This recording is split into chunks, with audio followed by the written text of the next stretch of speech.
Hello and welcome back to Supposedly Fun. My name is Greg and I am here today to do a reckless, wild, irresponsible look ahead at what might potentially win a Pulitzer Prize for fiction next year. Obviously, it's really early to be doing any kind of prediction, but you know what? There isn't really any advance buzz for the Pulitzer Prize anyway, so what does too early mean anyway? I feel like the only thing that could really add context to the discussion is end-of-year best-of lists and other book awards and things like that, the ALA notable list, things that could point to a couple of books that might be in contention that you might not have thought of. So I'm missing that additional context, and that's really the only thing that makes this really wild, because obviously the Pulitzer will be announced next year, and they don't announce a long list or a short list in advance, so you just have to guess blindly in the dark. I'm also going to talk a lot about the National Book Award in this, because some of the books that are potentially candidates for the Pulitzer Prize for fiction are also potentially candidates for the National Book Award, which will be announcing its long lists for 2022 this week. They're going to be announced from the 14th to the 16th. When they announce the long list for the Fiction Prize, I will be doing a reaction video to it. And in talking about some of the books that are potential candidates for the Pulitzer, I'll be saying they might seem like more of a fit for the National Book Awards. So I'm not doing a strict prediction for the National Book Awards, but I will be talking about books that could be in the mix for that list. And at the end of this week, we'll know if I was right or not. Now, you have to kind of take all of this with a grain of salt, because the books that I have been running for or hoping for with the Pulitzer Prize for the last 2-3 years or so have not panned out well. You can ask the love songs of W.E.B. Du Bois. For one, this ended up not even being a finalist for the Pulitzer Prize for fiction, even though it felt like the strongest candidate that we had for the prize leading into it. And there were a lot of people who were predicting that it would win, not just me. And I think it's a shame, but I haven't read the Netanyahu's, which ended up being the winner for last year yet. So stay tuned for my thoughts on that. You can also ask my beloved The Secret Lives of Church Ladies by Disha Filia, which was one of my favorite books from 2 years ago, in which I would have loved to see win the Pulitzer Prize for fiction. It did not. It was not even a finalist. It was a long shot. I knew that, but I still hoped that it would. It has actually been a while since a true short story collection has won the Pulitzer Prize for fiction, because A Visit from the Goon Squad is linked stories. Olive Kitteridge is sort of linked stories. One of the short story collections I'm going to talk about as a candidate for next year is linked stories as well. And I would love to see a short story collection that is all about, like short stories, not necessarily following the same characters or linking together, win the Pulitzer Prize at some point. And I love this collection. If you have not read it, I encourage you to check it out. Without further ado, let's jump into the books that I feel like are perhaps the strongest competitors for the Pulitzer Prize this year. And the first one is going to be Night of the Living Res by Morgan Talty. This is the one that is a story collection, but it's linked stories. So it feels like if the Pulitzer Prize is going to go to a story collection, a linked collection is probably the easiest way for a jury to get their heads around that and, make a case for it. Because otherwise it just hasn't happened recently. I finished this book recently and I love it. It has a blurb on the cover from Tommy Orange, who was a Pulitzer Prize finalist for There. He says, "There is so much brutal, raw, and beautiful power in these stories. Reading this book, I literally laughed and cried." And I think that sums it all up. So these are linked stories set on the Penobscot Reservation in Maine, and within that community, they follow a character named David. He is a broad range of ages in the stories, and some of them he's a child, and some of them he's a teenager, and some of them he is an adult. And it's about his life and the addictions and traumas that he and his family struggle with. And it is a really beautiful story. So if you're unfamiliar with the Pulitzer Prize, welcome to my channel. I talk about it a lot. It is supposed to go to an American author, preferably for a book that deals with American life. That is the sort of mandate for the Pulitzer Prize for fiction. Only 2 Native American authors have won the prize before, and Scott Momaday for Housemaid of Dawn and Louise Erdrich for The Night Watchman. I believe she's the one who won instead of The Secret Lives of Church Ladies. I'd love to see it happen again. I think this is a fantastic collection. It's an urgent, collection. It really deals with American life and sort of the traumas of the past. This feels like a really urgent book. It is surprisingly tender, given that it deals with a lot of very serious subject matter, including, again, addiction and abuse and things like that. And I just think it is a really great, very American story, a very hopeful story, even though it deals with a lot of heavy subject matter. And I think it would make a great candidate for the Pulitzer Prize, given the fact that they haven't really moved in a direction like this in a while. It feels like a bit of a long shot. Again, it is a Native American author. Native American authors haven't won very much in the past. And it is a story collection. It is linked stories, which I think increases its odds a little bit, but it is still a story collection. And there definitely seems to be a bias against that recently. Story collections used to have, or seem like they had, more of a shot with the Pulitzer Prize than they do right now. I think Interpretive Maladies, which won for 1999 or 2000, is the last short story collection, like true short story collection, to have won the Pulitzer Prize for fiction. So it's been a long time. This does feel like a good candidate for the National Book Award, which is much better about focusing on and promoting diverse authors and lesser known authors. This is a debut collection for Morgan Talty. And I feel like he's much more likely to end up on the radar of the National Book Award Foundation and their jury than the Pulitzer jury, which I think is a shame. But so I would not be surprised to see this on the long list for the National Book Award this week. And even if it does end up there, I'd love to see it be a candidate for the Pulitzer Prize. An interesting case is Leila Mottley's Nightcrawling, which was on the long list for the Booker Prize, but did not make the shortlist. I'll put my reaction video to the shortlist down below. This, again, really feels like a quintessentially American story that is not traditionally told, and which I would love for the Pulitzer to center in on and focus in on, but it feels like authors who have broached topics like this have not even made it onto the list of Pulitzer Prize finalists in the past. I think of Jessamine Ward's Sing Unburied Sing, which was the far and away frontrunner for the Pulitzer Prize the year it was released, or at least it seemed like the far and away frontrunner for the prize, and then it wasn't even a finalist. I, again, go back to The Love Songs of W.E.B. Du Bois, which felt like the runaway frontrunner for the prize the year it was published, and it was not even a finalist. It feels like that, given what happened to those books, it feels like the same could easily happen to Leila Mottley and Nightcrawling, but I think that would be a shame for that narrative to continue. I would love to see it at least be a finalist for the prize. And this does, again, feel like it would be a good, solid contender for the National Book Award because they are much better at recognizing debut authors. Leila Mottley is a debut author. She's only 20 years old. And they are much better at focusing on and promoting diversity as well. So this feels like almost a gimme for the National Book Award, but we'll see how that happens. And again, either way, it feels like I would love to see it get recognized by the Pulitzer jury, at least as a finalist, because I think it is worthy of that. Again, it is a quintessentially American story that is kind of dark and brutal, but essential and urgent, and something that we should focus in on more. The way things this character goes through and the ways in which she is sort of forced to live her life and the decisions that she is forced to make, and whether or not she has a choice is a good question in this book. It's really well told, and I would love to see it emerge as a champion. It is interesting, and people tend not to like it when I say that book prizes like the Booker Prize, the National Book Award, and especially the Pulitzer don't seem to like books that have had the fingerprints of other book awards on them. So it'll be interesting to see what happens. And again, the fact that she was on the long list for the Booker Prize could play in, but last year there was crossover between the Booker Prize list and the shortlist for the National Book Awards. So she's still a contender there. It remains to be seen what will happen with the Pulitzer Prize. We will find out, but I would love for it to be a contender. I feel like you have to talk about To Paradise by Hanya Yanagihara. I am not a huge Hanya Yanagihara fan. I read and enjoyed The People in the Trees, which was her first book.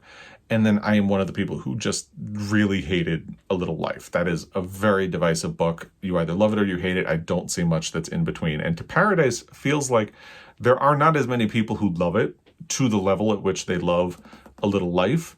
But it also feels a little divisive. There are people who have read it and liked it, and there are people who read it and hated it, and there's not too much in between. So it definitely continued that, but I don't hear as much wild, enthusiastic praise for it as I did for A Little Life, and continue to hear about A Little Life years after it was published. A Little Life, of course, did not end up winning the Pulitzer, but there were a lot of people who thought it was a solid contender. This is an interesting case as well because it's set in 3 different time periods, I believe all in New York City. Yes, it is. They are all in New York City. So you could definitely lay a claim for that sort of quintessentially American story on it. But I don't know. I haven't read it.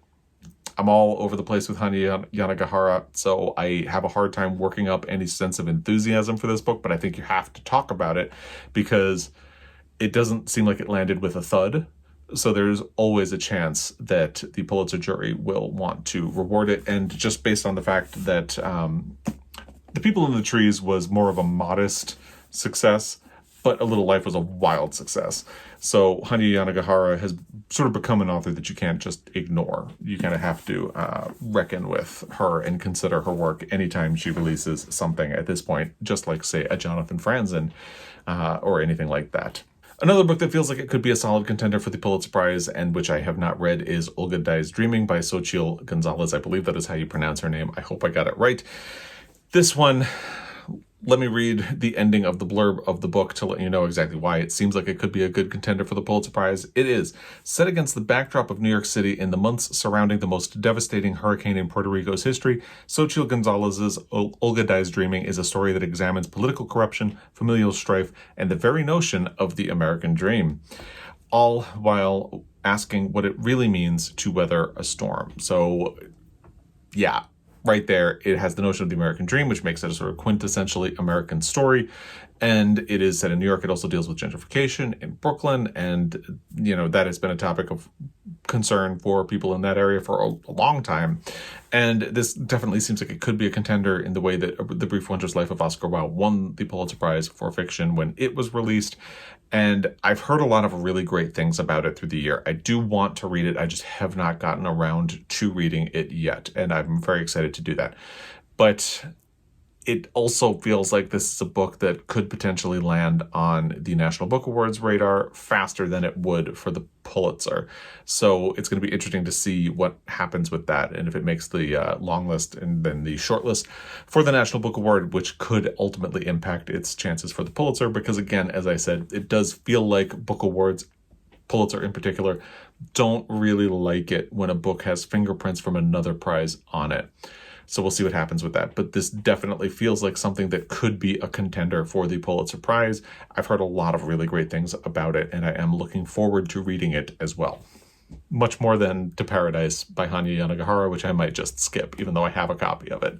Then there's another book that was on the long list for the Booker Prize, but did not make the short list. That is Trust by Hernan Diaz. This is another book that really heavily deals with corruption and America and the American dream. It is a very complex book in terms of structure. From everything that I've heard about the book, a lot of people read it as part of their journey with the Booker Prize long list, and it seems like more of a hit or miss book.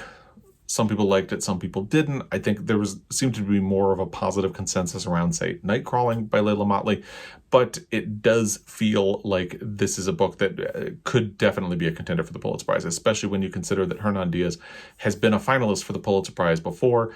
The jury changes every year. The board turns over every once in a while for the Pulitzer Prize. But so you can't really say that just because someone was a finalist in the past means that there will be again.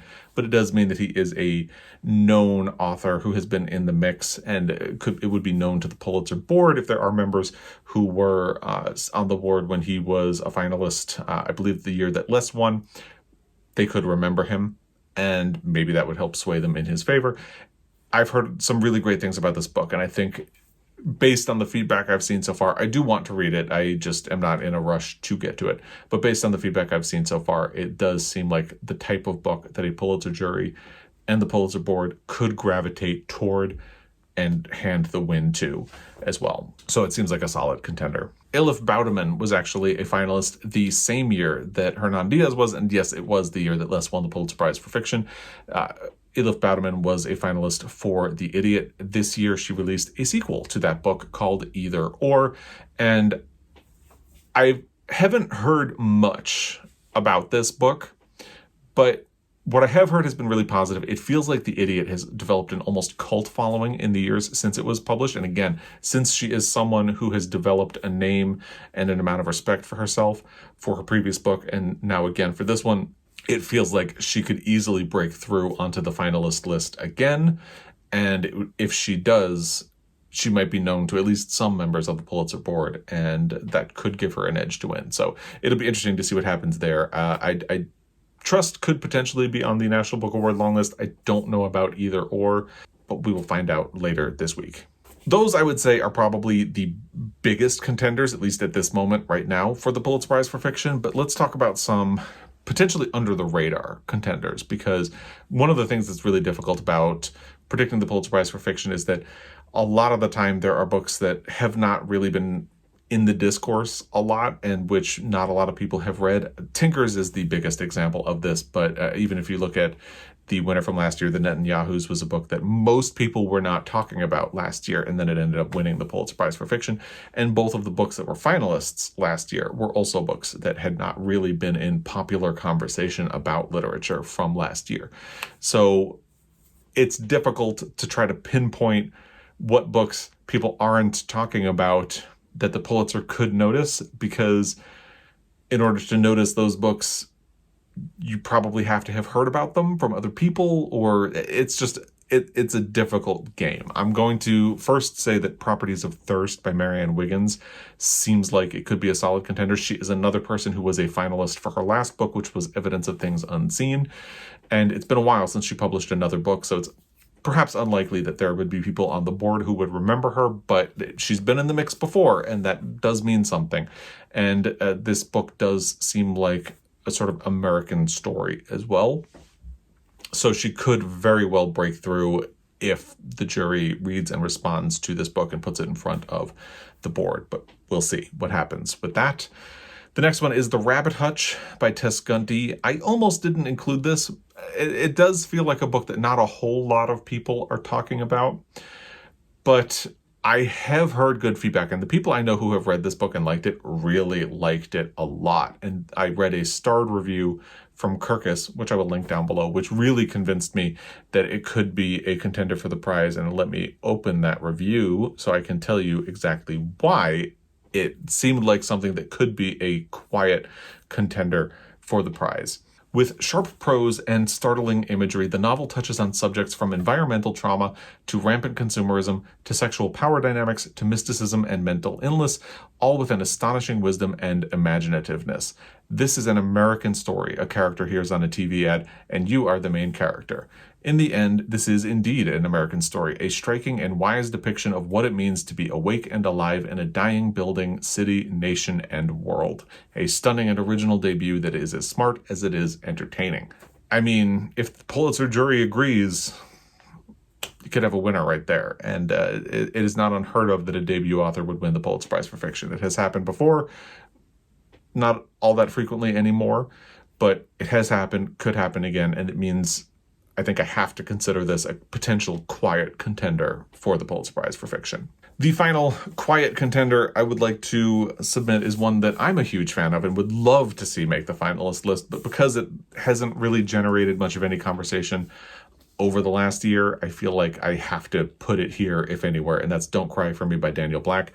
Part of why I want to mention this book here is that I really do hope that more people pick this book up and discover it. I think it is beautiful and stunning. It is about the relationship between a father and son. The father is dying, so he writes a series of letters to his son that he is hoping his son will discover once he is gone. And it's about the different times in which they grew up, the different expectations the father has. He wants to explain his life and why he was the way he was, which was not great. He was not a great father, but he wants to explain why he wasn't a great father to his son and why he couldn't accept his son when his son came out and started living as a gay man. And that sort of caused an estrangement between them, and they have not spoken in a long time at the time he is writing these letters. And I think it's a beautiful book. It is one of my favorite reads of this year.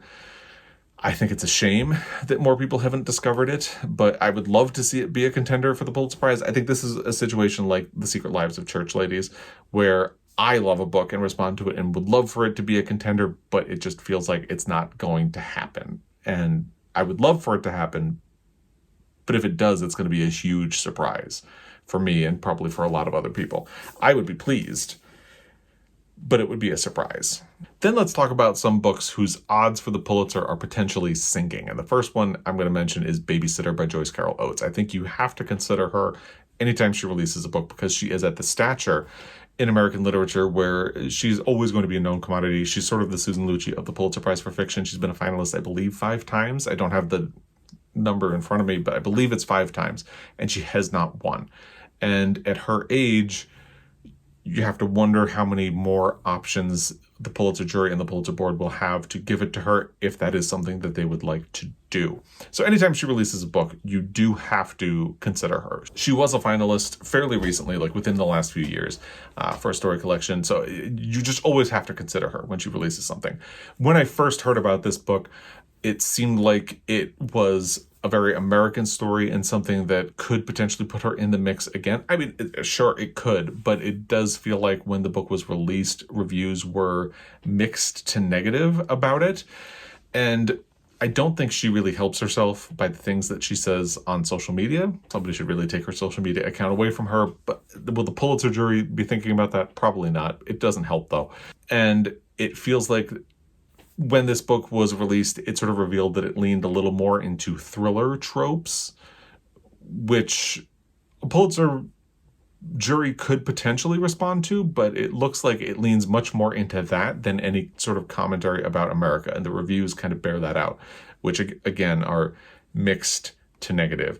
I haven't seen a single review that was like, wow, I loved this book. And I think that says a lot. So while you definitely had to look at her as a contender before this book was released, once it came out, it seems like it landed with a thud. Maybe that will change once we start getting into year-end lists. Maybe this will surprise me by landing on like the National Book Award list or like the ALA notable lists and things like that. But given reception as it was published, I doubt it. And then the next one is The Candy House by Jennifer Egan, which is the sequel to Jennifer Egan's Pulitzer Prize winning book. One mark against this is that Jennifer Egan has already won a Pulitzer Prize for fiction for A Visit from the Goon Squad, which is the book that preceded this and which won. So it's really difficult to win 2 Pulitzer Prizes for fiction. The only argument you could really make in favor of somebody winning a second is that Colson Whitehead won 2 recently. He is one of only 4 people who have won 2 Pulitzer Prizes for fiction. So maybe in the modern world, the jury and the Pulitzer board are more receptive to awarding 2 Pulitzer Prizes, but I still think it's going to be really difficult. For someone to do it, it's going to have to be for books that feel unimpeachable. And I think there are people who are not fans of the Nickel Boys, but there are a lot of people who are, and who saw that as a sort of urgent, quintessentially American story about something that needed to be revealed and talked about. So in hindsight, it's really not surprising that he won 2. I don't think The Candy House got the kind of reception that would put it in that sphere. There are people who read this book and really liked it. There are also people who kind of felt it was unnecessary. I have not read it yet. I did start it and I had a hard time getting into it, so I put it down and figured I will revisit this later. The sort of love it or hate it quality and whether or not people feel like it was necessary makes it seem that this is not going to be a huge contender to get Jennifer Egan a second Pulitzer. But it was definitely in the conversation. And John Updike won both of his Pulitzer Prizes for books that were in the Rabbit Angstrom series. So maybe Jennifer Egan will win 2 Pulitzer Prizes for books in the universe of A Visit from the Goon Squad. We'll see. And then the final book that feels like its odds are sinking is The Unfolding by A.M. Holmes. Like when this book was being released, it was sort of pitched as a sort of satire about current politics in the United States, and it seemed darkly funny. A.M. Holmes has been celebrated for previous books that have been published. And then this was published and reviews were not very kind, like at all. And I started this book, I actually had an e-galley of it, and it felt like satire that wasn't landing. about things that you didn't really need satire. Like, it's not actually adding to the conversation of politics since 2016. It's the character in the book is called Big Guy, and he's pretty clearly a stand-in for that sort of Trump movement from 2016, but it doesn't seem to be adding anything to that conversation that is interesting or that you haven't already heard people talking about in the media ad nauseum since 2016. So given the sort of almost hostile reception to the book, it feels like this is not really going to be a contender anymore. But maybe I'm wrong. We will find out. Now let's talk about some books that feel like they could be contenders for the Pulitzer Prize, but might be a better fit for the National Book Award. The first one is The Family Chao by Lan Samantha Chang. I've heard a lot of really good things about this book. Lan Samantha Chang is not a debut author. I believe she is the head of the Iowa Writers Workshop, so she's very known within the literary world. And reviews of this book were great. The reason I say this is more of a contender, perhaps, for the National Book Award than the Pulitzer Prize is that it is a story about a family that owns, I believe, a Chinese restaurant, and the patriarch is horrible, and there's sort of a mystery element. It leans into genre tropes that the Pulitzer Prize might balk at, but which the National Book Award kind of appreciates and would maybe celebrate. So it feels like it could be a better fit for the National Book Award, but maybe the Pulitzer will notice it. But I feel like it's much more likely to end up on the long list for the National Book Award this week, and we will see how that goes. The next one is Glory by NoViolet Bulawayo. This is on the short list for the Booker Prize, which definitely could potentially hurt its chances with the Pulitzer. It's also not a very American story. It's more about politics in Africa, and that could potentially harm it with the Pulitzer. I definitely think this is a contender for the National Book Award because NoViolet Bulawayo was a 5 under 35 honoree in the past, and the National Book Foundation loves to keep an eye on its 5 under 35 honorees. So there's a definite fit with the National Book Award. Maybe they will overlook it, but it feels like it has a tie to that award already, and it would be a bit of a tough sell for the Pulitzer. But again, we shall see. The next one is Vladimir by Julia May Jones. I've heard good things about this book. I've also heard some mixed things about it. But again, this seems like a book that flirts with stories and conventions that the Pulitzer might not take seriously, but the National Book Award might, because they're a little more open and diverse, not just in terms of the authors they recognize, but in terms of the stories that they put on the long list and the short list. So it feels like it would be a better fit for the National Book Award, but it could be a contender for the Pulitzer. I think it will seem like more of a contender for the Pulitzer if it ends up making some key year-end bests lists, like maybe the ALA notable list. Then it might feel like it has a more serious shot for the Pulitzer. But right now it feels like a better fit for the National Book Award to me. If you disagree, let me know in the comment section down below. Another book that kind of flirts with genre conventions that the Pulitzer might not respond to, but the National Book Award Foundation might, is The School for Good Mothers by Jessamine Chan. I've heard some good things about this book, but it flirts with sort of elements of dystopia, and I kind of can't imagine the Pulitzer Prize being like, yes, absolutely, we're going to elevate that. But the National Book Award Foundation might.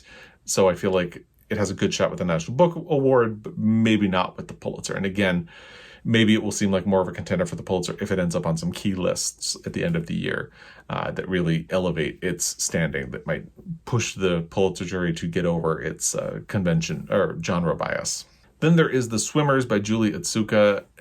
The reason I have this on this list is that it seems like it doesn't have that American feel, but how a Pulitzer jury interprets and responds to the mandate to reward an American author, preferably for a book dealing with American life, it varies wildly. So maybe the fact that this book doesn't feel quintessentially American or like it grapples with the American dream or anything like that might help it in the end, because there definitely have been books that have gotten past that.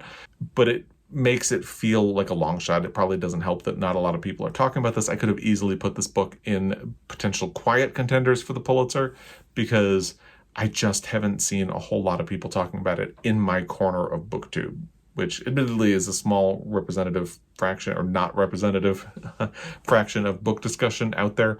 But I feel like it's probably more likely to end up on the National Book Award list than be a contender for the Pulitzer Prize.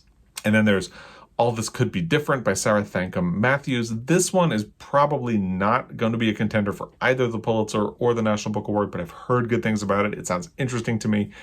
I think because it is a sort of queer coming-of-age story by a debut author, it might have more play with the National Book Award than it would with the Pulitzer. It does sound interesting. I do want to read it at some point, but I'm not in any rush to get there. Then there are some books that kind of remain to be seen because they have not been released yet. Demon Copperhead by Barbara Kingsolver is the first. It will be released on October 18th. I have it pre-ordered at the Montana Book Company. Really excited about it. Barbara Kingsolver has been in the mix for the Pulitzer before for the Poisonwood Bible. If you have not read the Poisonwood Bible, please do yourself a favor and read it. It's a great book. And it feels like she has been building a reputation since the Poisonwood Bible as a writer, and this is a sort of modern American retelling of David Copperfield, set in Appalachia, dealing with poverty and the foster system. If it goes well, that could play really well with the Pulitzer jury and board. Advanced praise that I have seen has been positive. I think Kirkus gave it a starred review, and we'll see what happens through the rest of the year, but I feel like automatically this could be a contender, but because it hasn't been released yet, we don't really know for sure. Then there's George Saunders, his book, Liberation Day, which is a story collection, will also be released on October 18th. Again, story collections have not had a great go with the Pulitzer Prize in the last 20 years. It does feel like if a story collection is going to break through, it's probably going to be linked stories like Night of the Living Rez. But if anybody can get past that, it feels like George Saunders is the person who could. He is definitely a known author. He won a Booker Prize for his last book, which some people thought could be a contender for the Pulitzer Prize. And I think in that case, the fact that it won the Booker potentially harmed its chances with the Pulitzer.